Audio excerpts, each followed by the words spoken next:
Good morning, welcome back. आज जो हम टॉपिक डिस्कस करने वाले हैं वो है vice president. First point, election. क्या इलेक्शन मेथड यूज किया जाता है? According to the article 63 of Indian constitution, the post of vice president is arranged, right? Vice president is elected in the joint sitting of both the houses, Lok Sabha and Rajya Sabha. ठीक है, दोनों ही houses की joint sitting में ये election किया जाता है। Election is done by single transitional vote system of proportional representative system and by secret ballot. दो इलेक्शन मेथड यहाँ पर यूज की जाती है, that is single transitional voting system and second one is by secret ballot. Article 63 vice president की post arrange की गई है। वाइस प्रेसिडेंट का जो इलेक्शन मेथड है वो joint sitting of both the houses में होता है और जो प्रोसेस है वो है single transitional voting system and by secret ballot. Simple. Second, qualification, he should be Indian citizen. First point मेरा क्या है, वो इंडियन सिटीजन होना चाहिए। Second, the age should be 35 years. Vice president के लिए जो उम्मीदवार खड़ा है उसकी एज कितनी होनी चाहिए? 35 इयर्स होनी चाहिए। Third, he should have all the qualifications which have been fixed for the members of Rajya Sabha in the Constitution.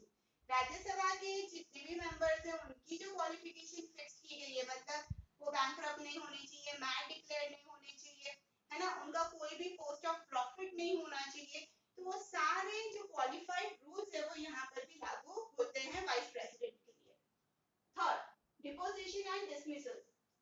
यूं देखा जाए तो जो वाइस प्रेसिडेंट है उसका टाइम पीरियड है, उसका टेन्योर है 5 years, but he can be removed from the post if proposal passed by the majority members of Rajya Sabha and which is accepted by Lok Sabha also and 14 days prior notice is given.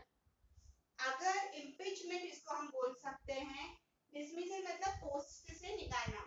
ये बोला गया है कि जो vice president है उनका time होता है 5 इयर्स, ठीक है, वो इसके बीच चाहे तो रिजाइन भी कर सकते हैं, ठीक है। अगर वो रिजाइन नहीं कर रहे हैं बट राज्यसभा के मेंबर्स को लगता है कि ये कैपेबल नहीं है ये इस पोस्ट के लिए, तो वो उनको 14 डेज प्रायर नोटिस के तहत एक बिल या एक प्रपोजल पास किया जाएगा।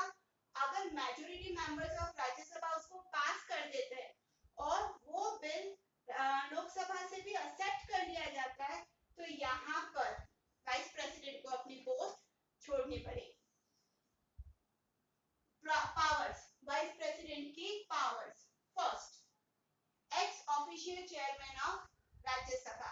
आपको ये पता है कि वाइस प्रेसिडेंट को एक्स ऑफिशियल चेयरमैन भी बोला जाता है राज्यसभा का।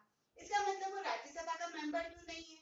अब जब वो मेंबर नहीं है तो उसको वोट देने का भी कोई अधिकार नहीं है।